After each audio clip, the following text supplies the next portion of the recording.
Here there is no loss of effort, nor is there any negative result. Even a little of this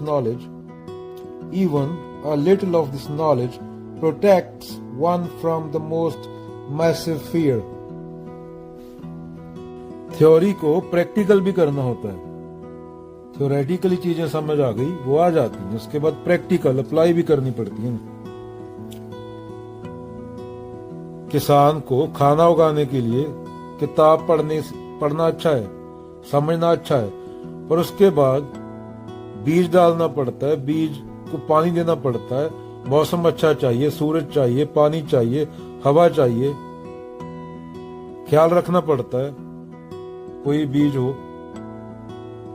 रोज खेत जाना पड़ता है, तो बीज हरा होता है ना. तो धीरे धीरे इसको अप्लाई भी करना पड़ता है जो पढ़ा है लाइफ में. वैसे लाइफ जीना पड़ता है. ज्यों ज्यों जीते जाओगे वैसे वैसे डर नाम की चीज खत्म होती जाएगी, जैसे जैसे प्रैक्टिकल होती जाएंगी चीजें. पढ़ने से समझ आ जाती है थ्योरेटिकली, पर डर नहीं खत्म होता. वो सिर्फ ज्ञान है, ज्ञान को अप्लाई भी करना होता है. और पहली बार में ज्ञान अप्लाई नहीं होता. जैसे कोई बंदा नई कंट्री में, नए स्टेट में, नई सिटी में मूव हुआ, उसको खुद खाना बनाना पड़ेगा, बना बनाया खाना नहीं मिलेगा, तो वो गलत बनाएगा. गलत बनाना चाहिए, फिर ही सीखेगा ना. धीरे धीरे धीरे धीरे परफेक्ट हो जाता है. पर अध्यात्म में कोई पूरा परफेक्ट नहीं होता, क्योंकि प्रकृति, जिसे माया बोला गया है, उससे रोज उठ के लड़ना पड़ता है. रोज आत्म अवलोकन करना पड़ता है, देखना पड़ता है कि आज क्या गलत हुआ. कई लोग कॉपी में लिखते हैं कि कल ये गलती रिपीट नहीं करूंगा. कई लोग अवेयर होने की कोशिश करते हैं, अंडरस्टैंड करने की कोशिश करते हैं, पर अप्लाई करना पड़ता है. अप्लाई करोगे तो गलतियां होगी तो ही रास्ते पे आगे बढ़ोगे. संत आदमी समझ जाता है कि दृष्टा मात्र हूं मैं, पर लोलुप आदमी लगे रहते हैं. जैसे बच्चियां नाच रही हैं स्कूल में, फंक्शन हो, कि बुढ़ा आदमी में जाके नाचने लगे. उस बुढ़े का क्या मतलब? प्रकृति में जो चल रहा है वो सिर्फ दृष्टा मात्र है, उसका देखने वाला है. जहां पे वो खुद को करता समझने लगा, वहां पे कामना आ गई. तो कामना का अंत क्या होता है? प्रकृति नाच रही है, वो लड़कियों के बीच जाके नाचने लगता है, बच्चों के बीच. तो फिर आता है भैंसे वाला, जिसको मौत बोला गया है, वो घसीट के लेके जाता है. फिर ये बुढ़ा चींचे हड़प आता है, मेरे को घसीटा जा रहा है.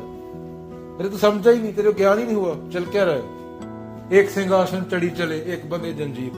तो कबीर जैसा कोई संत होता है, वो देखता है दृष्टा मात्र हूं, प्रकृति इधर नाच रही है, उधर नाच रही है, उसको फर्क नहीं पड़ता. वो देख लेता है, मैं करता नहीं हूं, मैं दृष्टा मात्र हूं. ये रंगमंच पे खेल चल रहा है, फिल्म चल रही है, मैं देखने वाला हूं इसको. उसके अंदर जाके नाचूंगा प्रकृति के बीच तो दुख मिलेगा. तो मतलब खुद को जानवर के लेवल पे ले आया ना, दे समझ लिया. दे कहां से? ही जंगल से. तो मैं दे नहीं हूं, मैं दृष्टा मात्र हूं, मैं पूर्ण सत्य हूं. मेरा मुझ में कुछ नहीं, जो कुछ है सो तेरा, तेरा तुझको सौंप के क्या लागे है मेरा. तो जब उसको ही सब दे दिया, दृष्टा मात्र बन गया, तो दूसरा रहे ही नहीं, दो रहे ही नहीं. कौन नाचेगा, कौन देखेगा? खत्म. एकमकार, शून्यता, उसी को बोला गया है. विषय वासनाओं को विष की तरह त्याग दो. ये ऐसे उड़ जाती हैं जैसे सर से सींग उड़ जाते हैं, एग्जाम्पल देते हैं जैसे. तो दृष्टा मात्र है, वो राजा की तरह बैठा है. उसकी ना मृत्यु है ना उसका जन्म है, देखने वाला है वो. और जो बीच में जाके अपनी टांग अड़ाता है, उसको भैंसे वाला आता है चपेड़े मार मार के, हाय मेरा पैसा, चल टाइम हो गया तेरा, 80 साल दिए तुझे, अभी भी कामना नहीं गई. बच्चियों के बीच आके नाच रहा है यहाँ पे, एक किधर से चपेड़ा, एक उधर से. तो जंजीर में बांध के लेके जाता है वो. फिर 80 साल दिए मूर्ख, अभी भी लिपटा हुआ औरतों से, इससे उससे, ये हुआ वो हुआ, पैसे की कामना, इसकी कामना, उसकी कामना. तो फिर जैसे मुंह काला करके खोते पे बिठा दे ना, वो वैसा हाल होता है उसका. जो आदमी कल्पनाओं से, भावनाओं से मुक्ति पा चुका है, वो एक उसमें स्थित हो जाता है। क्योंकि सत्य किसको देखेगा? ईगो को हटा दो, किसकी कल्पना करेगा? अनंत है जो। नदी को बोलने की जरूरत नहीं पड़ती ना कि मैं बह रही हूं। फूल को बोलने की जरूरत नहीं होती कि मैं खुशबू दे रहा हूं। ना धरती को बोलने की जरूरत है कि मैं पूरी प्रजाति को खाना खिला रही हूं। बस इंसान ही है जो नदी में अपना चप्पू चलाता है। इसको बोला गया कर्ता भाव। इससे आता है कॉन्फ्लिक्ट। क्योंकि इंसान के पास सोच है तो कॉन्फ्लिक्ट आता है। और सोच कहां से आई? कंडीशनिंग से। और जब निष्कामता आती है तो आदमी जो कर्म होता है, जैसे फूल खुशबू देता है, जिड्डू से पूछ रहे थे, तो वो टोटलिटी में भला होता है हर चीज का। क्यों? क्योंकि इंसान भला कर सकता है। और जब तक ईगो है तब तक भला नहीं हो सकता। ना उसका खुद का भला हो सकता है, ना दूसरे का भला हो सकता है। वो खुद का भी नुकसान कर रही है। अहम झूठ बोल के इसका भला हुआ है। इसलिए नेति नेति का प्रोसेस है। नेति नेति की तलवार काटते जाओ, रोज उठो काट दो जो फालतू का है। ये जर्नी है, कोई डेस्टिनेशन नहीं है। ये इसे ही जिहाद बोला गया है। हमने और कुछ समझ लिया। खुद से होती है। तुझे रोक कौन रहा है? तू खुद ही रोक रहा है कुछ करने से। दूसरा कौन है रोकने वाला? कोई है? कोई नहीं है। तुझे कुछ करने से कौन रोक रहा है? और जो पछताएगा, अगर डॉक्टर ने कल बोल दिया कैंसर है तेरे को, कि मैंने क्यों नहीं किया ये, तो पछताएगा। पछताने वाला भी कौन है? वो ईगो ही है ना। ईगो के काम है। इससे परे सत्य में स्थित अर्जुन। फिर कर्म करोगे नहीं, वो होगा, वो होता है, वो बोल के बताना नहीं पड़ता।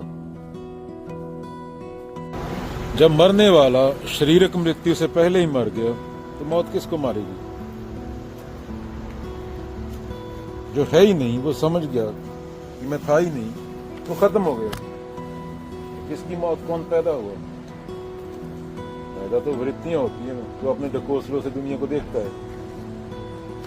अभी दो बंदे बैठे हैं, मेरे साथ और बैठा है, वो सेम बंदे को डिफरेंट तरीके से देखेगा। हमारी कंडीशनिंग का पर्दा आ जाता है बीच में, तो पर्दा निकाल दो, उसके बाद जो बचता है वो सिर्फ सत्य है। कस्तूरी कुंडल बसे, मृग ढूंढे बन माही। अष्टावक्र बोल रहे हैं, विचार हैं, लहरें हैं, आ रही हैं, गिर रही हैं। लहरें आती हैं, एक आती है, एक विचार आता है, दूसरा चला जाता है। समुद्र में एक लहर उठती है, वो गिर जाती है, फिर दूसरी उठती है, दूसरी गिर जाती है। तो हर मिनट में, हर सेकंड में पुनर्जन्म हो रहा है। विचार विचार को काट रहा है। और अष्टावक्र जो दे रहे हैं वो अमरता है। उसको विचार क्या, वो देखने वाला है सिर्फ। वो शुद्ध चेतना है, वो एक है जो देख रहा है। ज्यों तिलमा ही तेल है, ज्यों चकमक में आग, तेरा साईं तुझ में जाग सके तो जाग। तो उसको क्या काट देगा? वो विचार से परे है। उसे आत्मज्ञान बोला गया। जो इसमें स्थित हो जाए, इसकी प्रैक्टिस करे हर रोज, कि जो मैं हूं, खुद को माने बैठा हूं, वो मैं नहीं हूं। और जो मैं हूं वो सबका से परे है। कबीर जी ने बोला, जो मन से ना उतरे माया कहिए सोए। अष्टावक्र बोलते हैं, सत्य आत्मा जो है वो साक्षी, सर्वव्यापी, पूर्ण, एक मुक्त, चेतन, अक्रिय, असंग, इच्छा रहते हुए शांत है। ब्रह्म बस ही ये संसारिक प्रतीत होती है। तो प्रतीत किसको होती है? मन को। मन क्या है? कंडीशनिंग। ब्रह्मवश मूड लोगों को, जो तुम्हारे टीवी पे बाबा खड़े हैं उनकी बात कर रहा हूं, और जो उनको देखने वाले मूर्ख हैं। ये कबीरों और बाबा नानकों के लिए है। बोल रहे हैं, असली मैं जो है, जो असली है, जो तुम हो, जो तुम खुद को माने बैठे हो, वो नहीं है अहम। अहम तो जिसको देखता है उसको खाना चाहता है। लड्डू मिल गया, औरत मिल गई, आदमी मिल गया, कुछ भी मिल गया, दरख्त मिल गया, धरती को चूस जाएगा। वो जो तुम असली हो, वहां दो है ही नहीं, वहां सत्य है। और सत्य को क्या चाहिए होता है? सत्य के अलावा दूसरा है कौन? दूसरा होना चाहिए ना। कुछ चाहने के लिए भी दूसरी चीज होनी चाहिए। अनंतता, अनंतता को कैसे चाह सकती है? पूर्णता को कैसे चाह सकती है?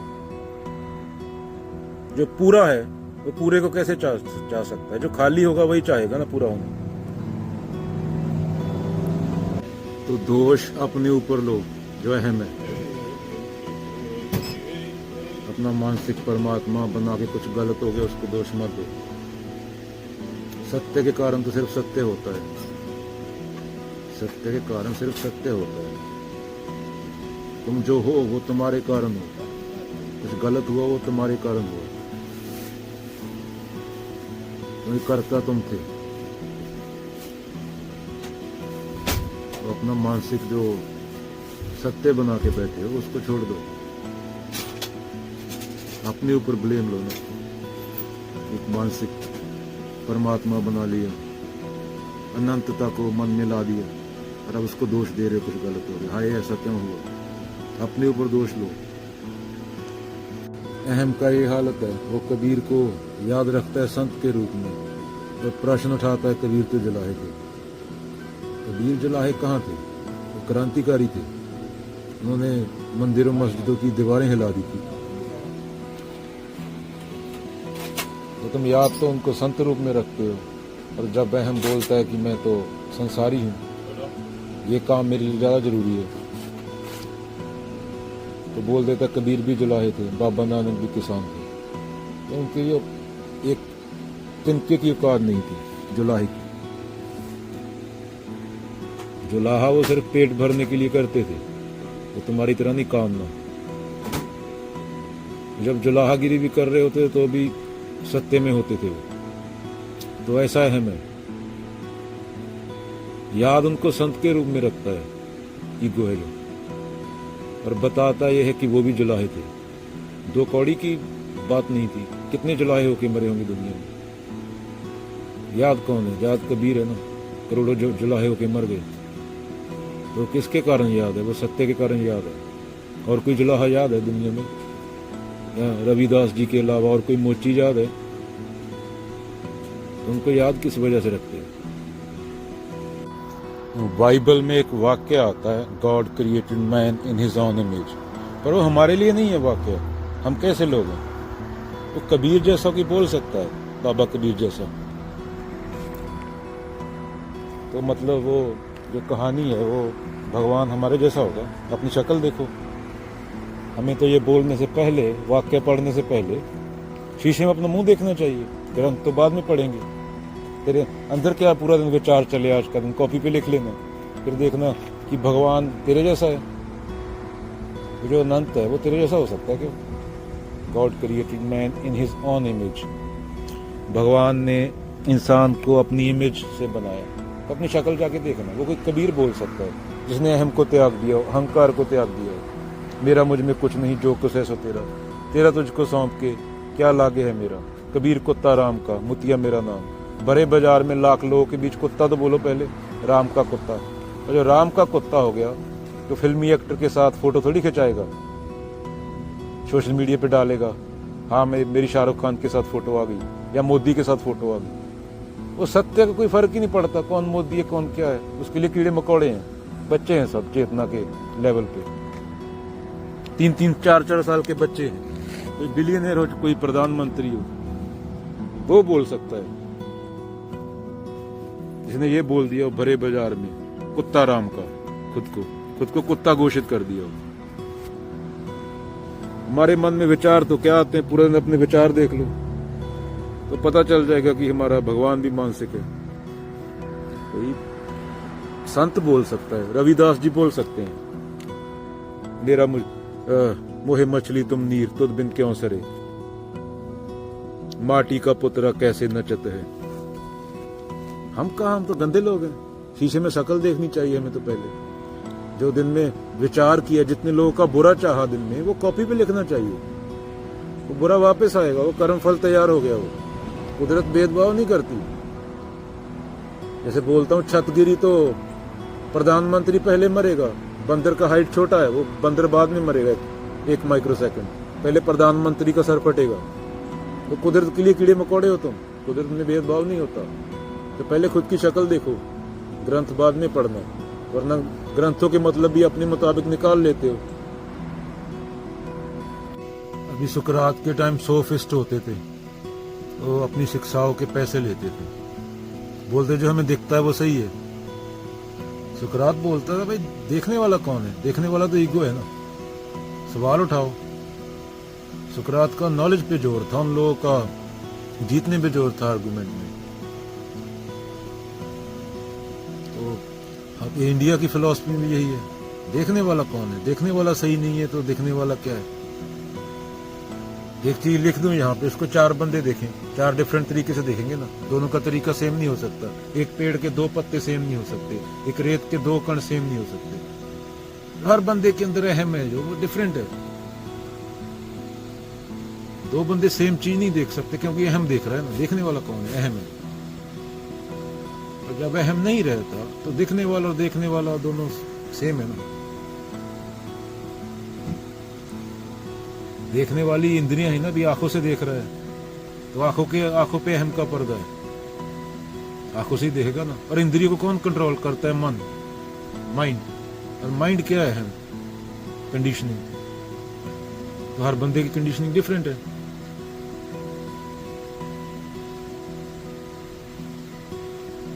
संतु और बंतु दोनों की कंडीशनिंग सेम नहीं हो सकती। तो वो एक शब्द का भी डिफरेंट मतलब है, शब्द एक है, उनके मन में सोच और आएगी, सेम थॉट नहीं आ सकती। तो सुकरात बोलता था, और इंडिया की फिलॉसफी में बोला गया कि भाई देखने वाले को जानो, देख कौन रहा है, उसको जानोगे तो पता चलेगा ना क्या दिख रहा है। जिड्डू बोलते हैं जैसे, observer is the observed, thinker is the thought, seer is the seen. और अहम ईगो होता है पास्ट, कंडीशनिंग, मेमोरी। अभी तो देखने वाले को समझना होता है ना फिर। अभी जो शेर के लिए अच्छा है वो हिरन के लिए मौत है, ये संकेतक बात बोल रहा हूँ। जो घोड़े के लिए अच्छा है वो घास के लिए मौत है। तो सोफिस्ट को सुकरात बोलते हैं, बताओ क्या अच्छा है, क्योंकि इंद्रियां तो धोखा दे रही है ना। जैसे बोला 10 बंदे होंगे, एक शब्द के 10 मतलब निकाल लेंगे। नॉलेज तो काटना होता है ना। I know I am wise because I don't know nothing. Wise वही होता है जो इसे जान लेता है कि मैं कुछ नहीं जानता, नीति नीति कर देता है, ज्यादा ज्ञानी नहीं बनता। ज्ञान काटने के काम आता है सिर्फ, तभी उसका कोई उसकी वैल्यू है। अगर ज्ञान से अहंकार आ जाए, तुम जीतने लगो, हारना ना चाहो, तो वो तुम्हारे लिए भी अच्छा नहीं, सामने वाले के लिए भी अच्छा नहीं, और पूरी टोटलिटी में प्रकृति के लिए भी अच्छा नहीं। यहाँ ईगो काम पे लग गई। अनुभव करने वाले पे डिपेंड करता है ना, जब तक 2 है। अभी तू दुनिया देखेगा और घोड़ा दुनिया देखेगा, घोड़े की दुनिया घोड़े के हिसाब से देखेगी ना, बिल्ली को दुनिया बिल्ले के हिसाब से देखेगी, बिल्ले को। तो हर एक इंसान को अपने हिसाब से दुनिया दिखती है, जैसा वो अंदर से है। तो देखने वाले को इंसान जान सकता है, घोड़ा जान नहीं सकता। और घोड़ा सफर भी नहीं करता, ना बिल्ला सफर करता है। रिबू गीता में पूरी नेति नेति हो गई, कुछ भी नहीं छोड़ा, बिल्कुल प्योरिटी शीशे की तरह दिखा देती है, सब कुछ जीरो। बुद्धा वाला, नागार्जुन वाला। चलो कुछ रिबू गीता की पैरास पढ़ देते हैं। Because of the absence of Brahma the creator there is no word, दुनिया ही नहीं है। In the absence there is no Hari the sustainer, there being only Brahman alone, अकेला सत्य ही है। Be of the certitude that there is no non self.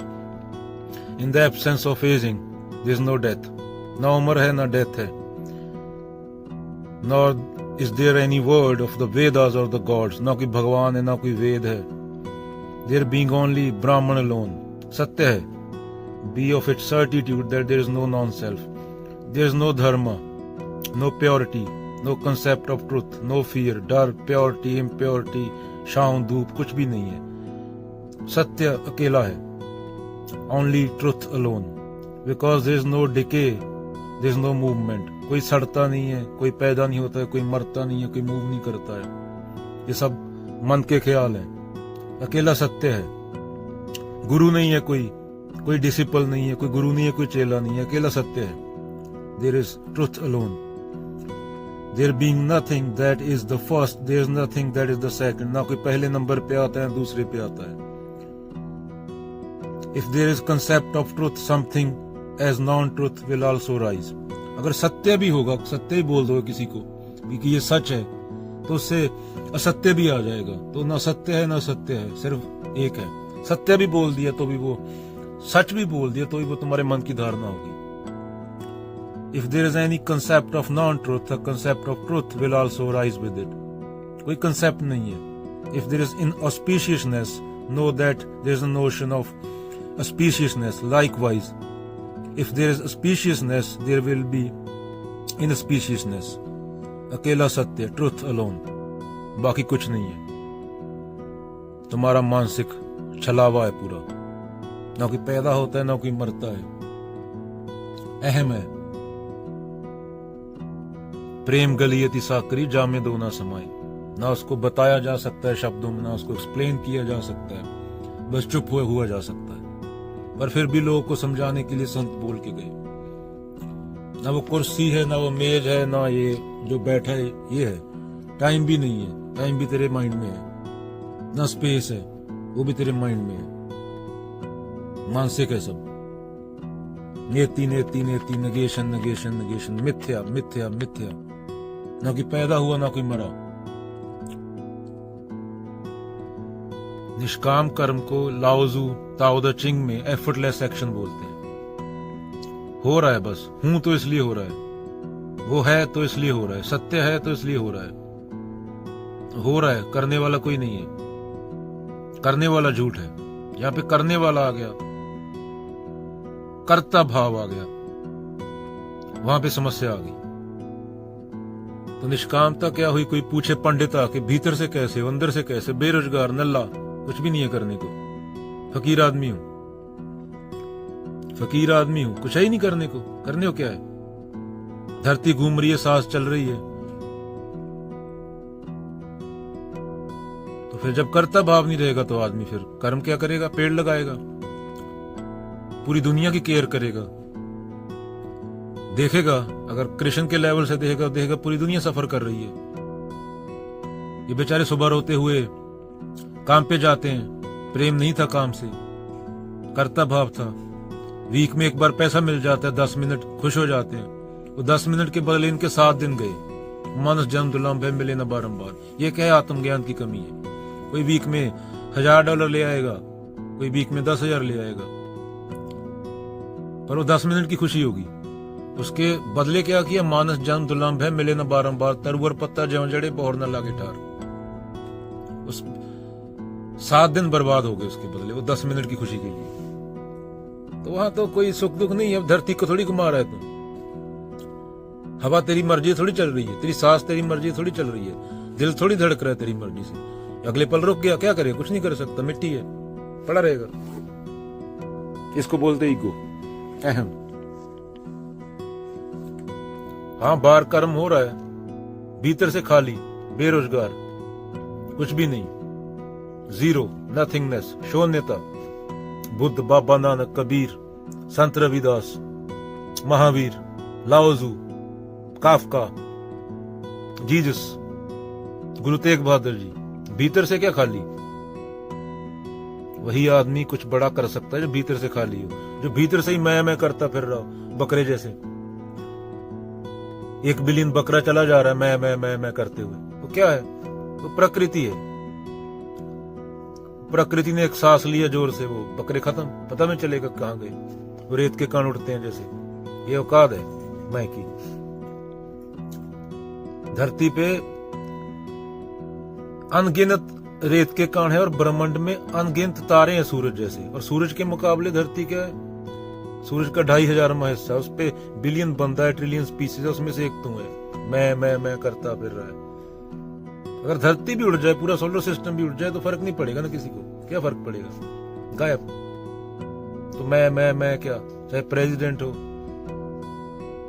यहाँ पे नंगे लोग नाच रहे हैं, इंस्टाग्राम पे ज्ञान दे रहे हैं, कभी संतों के पास गए नहीं, संतों के पुतले लगा लिए। वो पूरी जिंदगी मत्था मार के चले गए पुतलों में कुछ नहीं रखा। जब है ही सत्य, भूत प्रेत निकाल रहे हो, उसके अलावा है ही नहीं कुछ। एक सत्य है तो भूत कहां से आ गया? भूत आ गया तो दो हो गए ना, एक कमकार। बाकी जो दिख रहा है तुम्हें तुम्हारी इंद्रियों का छलावा है। अभी क्वांटम फिजिक्स में भी यही बात चल रही है। जैसे बोल अगर ब्रह्मांड उड़ जाए, पूरा सोलर सिस्टम उड़ जाए, किसी को भी फर्क नहीं पड़ेगा। पर तो संत के पास जाएगा, वो तेरे से पूछेगा ब्रह्मांड कहाँ है? ब्रह्मांड किसके लिए? ब्रह्मांड किसके लिए है? ब्रह्मांड कहाँ है? दूसरा है कहाँ? तो अपनी सेंसेस पे विश्वास कर रहा है क्या? तेरे मन तक सिग्नल दे रही है, तेरा मन सिग्नल छोड़ रहा है, तू बाहर देख रहा है कुछ है। उल्लू को डिफरेंट सिग्नल मिलेगा, कुत्ते को डिफरेंट सिग्नल मिलेगा, बिल्ले को डिफरेंट सिग्नल मिलेगा, दूसरे आदमी को डिफरेंट सिग्नल मिलेगा, मच्छी को डिफरेंट सिग्नल मिलेगा। तो फिर तो 8 बिलियन, 1 ट्रिलियन ब्रह्मांड हुए, 1 ट्रिलियन स्पीसीज है, 1 ट्रिलियन में बिलियन बिलियन बंदा लगा दो, अनगिनत ब्रह्मांड है फिर तो, हर एक के लिए अलग। तो जिसके लिए है वो जाने, मेरे लिए तो है नहीं, मेरे लिए तो सत्य है, बाकी कुछ है ही नहीं, मैं भी नहीं हूं। कुछ होने से पहले मैं तो होना चाहिए ना, मैं हूं तभी तो पता चलेगा मेरे को कुछ है, तभी तो बोल रहा हूं वो है। संत बोलेगा मैं ही नहीं हूं, जब मैं ही नहीं हूं तो दूसरी चीज होने का सवाल ही नहीं। जिसको मैं बोल रहा हूं वही नहीं है, वही सत्य नहीं है। अर्जुन को कितना समझाना पड़ता है। उधर अष्टवक्र और राजा जनक पहले ही सीधी अष्टवक्र गीता के स्टार्ट में सीधा सवाल पूछ लेते हैं, how is knowledge to be acquired, how is liberation to be attained, and how is dispassion to be reached? Tell me this, sir. तो अष्टवक्र 2 श्लोक में ही, दूसरे में ये आ जाता है, if you seeking liberation, my son, shun the objects of the senses like poison, practice tolerance, sincerity, compassion, contentment, and truthfulness like nectar.